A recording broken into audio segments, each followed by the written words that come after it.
Hi everyone, welcome to my new video. I hope आप सब अच्छे होंगे। तो आज की इस नई वीडियो में हम बात करेंगे 2025 में जो एक्सप्रेस एंट्री के नए रूल्स आए हैं पीआर से रिलेटेड। हम एक एक पॉइंट्स के बारे में डीपली इस वीडियो में बात करेंगे एंड क्या क्या नए चेंजेस आए हैं रिगार्डिंग जो एजुकेशन पे आ रहे हैं। यहाँ पे हर एक टाइप के जो इमिग्रेंट्स आते हैं कनाडा में, तो उन सब के बारे में हम बात करेंगे कि एक्सप्रेस एंट्री में नए चेंजेस क्या क्या आए हैं। तो इस वीडियो को पूरा एंड तक देखना, तभी आपको एक एक पॉइंट समझ आएगा। तो चलिए इस वीडियो को शुरू करते हैं। एजुकेशन के लिए गुड न्यूज़ है, कई ऑक्यूपेशन प्रायोरिटी लिस्ट में कर दिए गए हैं एजुकेशन में, और ट्रांसपोर्ट को रिमूव कर दिया गया है। ट्रांसपोर्ट में भी कई चेंजेस आए हैं। जो भी ट्रांसपोर्ट वाले हैं उनके लिए बैड न्यूज़ है। और हेल्थ केयर को इन्होंने एक्सटेंड किया गया है, उसमें और ऑक्यूपेशन ऐड कर दिए गए हैं इसके अंदर। स्टेम वालों के लिए भी बैड न्यूज़ है। जितनी भी चेंजेस इन्होंने अनाउंस करी हैं ये सीधा लेबर मार्केट पर डिपेंड होकर करी हैं कि लेबर मार्केट पर हमें इकोनॉमी हमें बूस्ट मिलेगी। जो जो ऑक्यूपेशन की डिमांड्स इनको लग रही है आने वाले फ्यूचर में, उन ऑक्यूपेशन को इन्होंने रखा है और बाकियों को इन्होंने हटा दिया टोटली। जैसे कि मैंने अभी बताया, एजुकेशन में कई ऑक्यूपेशन ऐड कर दी हैं जिनकी डिमांड है in future, like health care की डिमांड है, तो उसको और एक्सटेंड कर दिया गया है। तो इस वीडियो में मैं बात करूंगा कौन कौन सी नई कैटेगरीज को इन्होंने ऐड कर दिया गया है और कौन कौन सी कैटेगरीज को इन्होंने टोटली रिमूव कर दिया गया है। मतलब किन की पीआर इजिली हो सकती है आने वाले टाइम में, लाइक इन फ्यूचर, और किसकी डिफिकल्ट हो सकती है इन फ्यूचर में। हम इस वीडियो में पूरी डिटेल में बात करेंगे। वीडियो को पूरा एंड तक देखना और वीडियो शुरू होने से पहले चैनल को सब्सक्राइब कर दो, क्योंकि ऐसी नई नई वीडियोस और नए नए अपडेट्स इस चैनल पे आते रहते हैं। कनाडा ऑस्ट्रेलिया के दोनों की अपडेट्स आते रहते हैं नई नई। तो इस वीडियो को जरूर लाइक भी कर देना और चैनल को जरूर सब्सक्राइब कर देना for your future reference. Canada government ने क्या किया है, कनाडा गवर्नमेंट जो है वो कि लेबर मार्केट जो इनकी है उसके हिसाब से जो इनको डिमांड्स में बंदे चाहिए, जो ऑक्यूपेशन इनको डिमांड है इन फ्यूचर, तो इन्होंने लेबर मार्केट को देखते हुए कई चीज़ें इन्होंने कई ऑक्यूपेशन प्रायोरिटी लिस्ट पे डाले हैं। जैसे कि हम कह सकते हैं एजुकेशन हो गया, हेल्थ केयर हो गया, फ्रेंच लैंग्वेज का हो गया, ट्रेड वाले हो गए, तो एग्रीकल्चर वाले हो गए।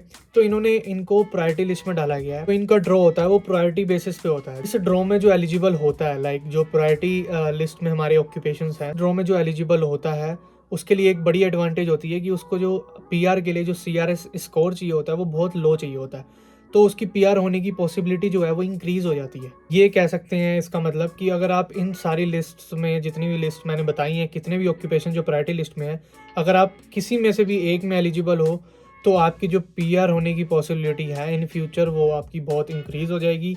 ईजिली आपकी पीआर हो जाएगी, क्योंकि आपको उस केस में सीआरएस स्कोर जो है वो बहुत लो चाहिए होता है। इन ऑक्यूपेशंस का प्रायोरिटी लिस्ट में आने का रीज़न यही है, जो कनाडा गवर्नमेंट है वो यही देखती है कि हमें किन किन, जैसे लाइक 2025 में इनको इन ऑक्यूपेशन से डिमांड चाहिए, लेबर मार्केट चाहिए, इन ऑक्यूपेशन से इनको लेबर चाहिए। यही एक बहुत बड़ा रीज़न है। बट कनाडा गवर्नमेंट ने ये भी है जो कि प्रायोरिटी लिस्ट में पहले थे, लाइक ट्रकिंग वाले थे पहले, तो जैसे कई चीज़ें पहले प्रायोरिटी लिस्ट में थी अब वो नहीं है। तो इसका मतलब यही है कि इनको अब उस जो ऑक्यूपेशन से लेबर मार्केट में नहीं चाहिए, इतनी ज़्यादा ज़रूरत नहीं है जितनी इन चार से ज़रूरत है। तो सीधा जो टोटली जो लेबर मार्केट जो ऑक्यूपेशन उन्होंने प्रायोरिटी लिस्ट में रखे हैं वो सीधा डिपेंड करता है कि लेबर मार्केट की डिमांड क्या है इस समय, हमें इनको कनाडा में क्या, किस ऑक्यूपेशन की इनको ज़रूरत है लेबर। तो सबसे पहले हम बात करें जो कि एजुकेशन ऑक्यूपेशन में क्या क्या जॉब्स के बारे में इन्होंने डिस्क्रिप्शन दिया है, लाइक कौन कौन सी कैटेगरीज हैं जिसमें आप इजीली जॉब कर सकते हो। तो ये चीज़ मैं दोबारा से कह रहा हूँ, अगर आप, जो मैं जॉब्स के बारे में अभी बताने वाला हूँ, अगर आप इन जॉब में से एक कोई भी जॉब कर रहे हो तो आपको 2025 में पीआर मिलना बहुत ईजी हो जाएगा। अब ये जो सबसे पहली जॉब है ये elementary secondary school teacher assistant की है, जिसमें पहले एक आ जाता था लाइक जो टीयर 2, टीयर 0 और 1 के जो टीयर लेवल होता है उसी में पीआर इजीली मिलती है। अब टीयर 2 और 3 की भी जॉब कई इसमें जुड़ गई हैं। तो सबसे पहले मैंने जैसे बताई elementary school teacher assistant, second instructor of personal with disabilities, third early childhood educators and assistant, fourth elementary school and kindergarten teachers. ये चीज़ ध्यान से सुन लो, elementary school and kindergarten teachers and secondary school teachers. Education categories हैं, अगर आप किसी भी कैटेगरीज में, मतलब किसी भी जॉब में हो तो आपकी पीआर इजीली हो जाएगी। आपको सीआर स्कोर बहुत लो चाहिए होगा, आपको प्रायोरिटी दी जाएगी। आपका जो ड्रॉ होगा, एलिजिबल है वो ड्रॉ के लिए, तो आप उसमें पार्टिसिपेट जरूर कर सकते हैं। हम सेकंड बात करेंगे, ट्रांसपोर्ट जो कैटेगरी थी वो रिमूव कर दी गई है। जैसे कि मैंने पहले बताया, अब जो इन्होंने लेबर, जो इनको डिमांड्स है, जो लेबर शॉर्टेज आ रही है उसी को रिलेटेड इन्होंने प्रायोरिटी लिस्ट में उन ऑक्यूपेशंस को इन्होंने डाला है। जो ट्रक ड्राइवर्स थे या कोई भी ट्रक के अंदर अच्छी जॉब मानी जाती थी, लाइक ट्रक ड्राइवर्स या कोई भी जॉब जो कि ड्राइविंग की जॉब होती थी, तो इन्होंने वो प्रायोरिटी लिस्ट से बिल्कुल हटा दिया गया। ट्रांसपोर्ट जो ऑक्यूपेशन थी प्रायोरिटी लिस्ट में पहले, आप जितने भी ट्रक ड्राइवर्स हैं या जितने भी अच्छी जॉब कर रहे हैं 2025 में, उनको जनरल कैटेगरी में अप्लाई करना पड़ेगा, जिसमें कि लाइक CRE स्कोर बहुत ज़्यादा चाहिए हो सकता है एज़ कम्पेयर टू पहले, जो कि CRE स्कोर लो था जब प्रायोरिटी लिस्ट में ये चीज़ें थी। हम थर्ड बात करें हेल्थ केयर की, जैसे कि मैंने पहले बताया, जो हेल्थ केयर की कई ऑक्यूपेशंस इन्होंने ऐड कर दिए हैं, लाइक हेल्थ केयर को एक्सटेंड करना चाहते हैं और ये 2025 में कि कितने भी जो जॉब ऑक्यूपेशंस हैं इन्होंने और ऐड करे हैं, प्रायोरिटी लिस्ट में डाले हैं। तो टोटल 8 जॉब इन्होंने ऐसी डाली हैं, 8 जॉब्स इन्होंने ऐसी डाली हैं जो कि प्रायोरिटी लिस्ट में इन्होंने डाली हैं, जिनकी PR होने की पॉसिबिलिटी बहुत ज़्यादा है। तो सबसे पहले हम बात करेंगे, इसमें भी Tier 2 और Tier 1 की इन्होंने जॉब डाल रखी हैं। तो डजेंट मैटर अगर आपकी Tier 2 है या Tier 3 है, अब इन्होंने जो लेवल है वो अप कर दिया है। सबसे पहली जो जॉब टाइटल है वो है animal health technologist and technician, and the second one is cardiology technologist, dental other medical technologist, pharmacist, pharmacy technician, social and community service worker और सोशल वर्कर। ये जितने भी आते हैं ये इन्होंने 8 ऑक्यूपेशन जो है इन्होंने ऐड कर दी गई हैं हेल्थ केयर के अंदर। तो सबसे इंपॉर्टेंट थिंग इसके अंदर जो कि सोशल वर्कर जो इन्होंने ऑक्यूपेशन जो कि ऐड कर दी गई है, वो भी बहुत इजी जॉब होती है और लाइक ईजिली आप उसको क्लियर कर सकते हो सोशल वर्कर को। तो इन्होंने बहुत अच्छी ये चीज़ भी ऐड कर दी है जो कि लोग इजीली कर देते हैं, इसके अंदर अपनी PR ले सकते हो। तो इन्होंने हेल्थ केयर को और इम्प्रूव करने की कोशिश करी है, लाइक ऑक्यूपेशन और ऐड करके। इससे हेल्थ केयर को आने वाले टाइम में बहुत फ़ायदा मिलेगा, एडवांटेजेस मिलेंगी, क्योंकि ये नई नई चीज़ें इसमें ऐड हो रही हैं, तो वर्कर्स इसमें और आएंगे, लाइक वो चीज़ों पे लोग फोकस करेंगे जो ऑक्यूपेशन प्रायोरिटी लिस्ट में डली हुई हैं। हालांकि इन्होंने 6 ऑक्यूपेशन पहले भी, इस 8 जोड़ने से पहले 6 ऑक्यूपेशन हटाई हुई हैं हेल्थ केयर के अंदर। मैं इसमें दिखा देता हूँ आपको, इसमें देख सकते हो आप, जो कि अब प्रायोरिटी लिस्ट में नहीं रह गई हैं, जो कि इन्होंने अब जनरल कैटेगरी में कर दी हैं, जिसमें कि आपको CRA स्कोर ज़्यादा चाहिए होगा PR लेने के लिए। ओवरऑल मैं सारी कैटेगरीज की बात करता हूँ, लाइक जो 2025 में प्रायोरिटी लिस्ट पे रखने वाले हैं। सबसे पहले जो मैंने बताया फ्रेंच लैंग्वेज, जो कि फ्रेंच में फ्लुएंट है या जो कि फ्रेंच सीख रहे हैं, उनको PR में बड़ा हेल्पफुल, मतलब उनको बड़ी एडवांटेज मिलेगी in future. Second health care and social service occupation, ये भी मैंने बताया कि 8 ऑक्यूपेशन और ऐड हुई हैं और 6 जो उन्होंने प्रायोरिटी लिस्ट से हटा दी गई हैं। थर्ड आता है ट्रेड ऑक्यूपेशंस। अब ट्रेड ऑक्यूपेशंस में इन्होंने 19 जो और ऐड करी हैं, वालों को बहुत फ़ायदा मिला है, जैसे कि मैंने बताया 19 और ऑक्यूपेशन ऐड कर दी गई हैं।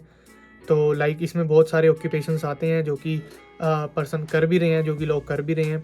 और फोर्थ जो मैंने बताया वो एजुकेशनल ऑक्यूपेशन थी, जिसके बारे में बता चुका हूँ मैं कि कई के जॉब्स एजुकेशन से रिलेटेड भी हैं, ऑक्यूपेशन प्रायोरिटी लिस्ट पे रखी गई हैं। और जो लास्ट है वो स्टेम है, और स्टेम को तो काफ़ी नुकसान हुआ है बिकॉज उसमें 19 ऑक्यूपेशन ऐसे हैं जो कि इन्होंने रिमूव कर दिए गए हैं। जिसमें हम बात करें टेक्नीशियंस ज़्यादा होते हैं। अगर आप टेक्नीशियन लाइक कंप्यूटर साइंस से आते हैं, कोई भी ऐसा बैकग्राउंड से आते हैं टेक्नीशियन से, तो ये सारी इन्होंने रिमूव कर दी गई हैं। जितने भी ये ऑक्यूपेशन वाले होते थे, तो आप अब स्टेम का पार्ट नहीं रहे हो, आपको प्रायोरिटी लिस्ट नहीं दी जाएगी, आप प्रायोरिटी लिस्ट पे नहीं हो, आपको जनरल कैटेगरी में अब अप्लाई करना पड़ेगा, जिसमें आपको जो स्कोर चाहिए वो हाई चाहिए।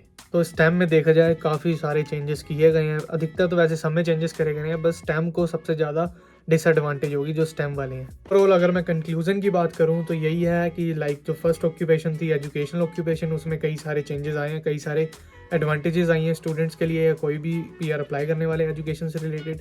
सेकंड, ट्रेड वालों के लिए बहुत अच्छी न्यूज़ आई है, 19 और ऑक्यूपेशन उसमें ऐड हुए हैं।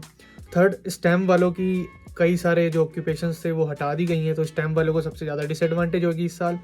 और जो फोर्थ है health care and social worker है, जिसमें कि 8 और नई ऑक्यूपेशन ऐड करी गई हैं, जिससे कि हेल्थ केयर को अभी एक्सटेंड करने की कोशिश कर रहे हैं, लाइक एक्सटेंड होगा इस साल। नई नई ऑक्यूपेशन जैसे कि ऐड कर दी हैं, जो कि प्रायोरिटी लिस्ट में नहीं आते थे, वो प्रायोरिटी लिस्ट में आ चुके हैं।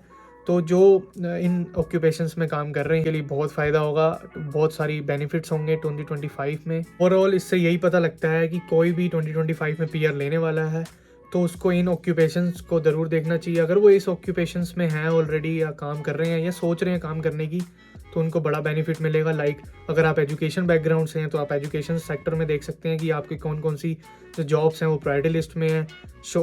हेल्थ केयर से रिलेटेड हो गया, ट्रेड से रिलेटेड हो गया। तो 2025 में अगर आप PR अप्लाई कर रहे हो अपनी, तो आपको इन चीज़ों के बारे में ज़रूर पता होना चाहिए कि कौन कौन सी जो ऑक्यूपेशंस है वो प्रायोरिटी लिस्ट पे हैं, जिससे कि आपको कम CRA स्कोर पे आपको PR हो सकती है, आपकी इजीली पॉसिबिलिटी आपकी इंक्रीज हो सकती है। एक्सप्रेस एंट्री में ये चेंजेस आ रहे हैं इस साल, कीप इन माइंड करना इन फ्यूचर अगर आपको PR इजीली लेनी है तो। बाकी मिलते हैं नेक्स्ट वीडियो में, तब तक के लिए बाय।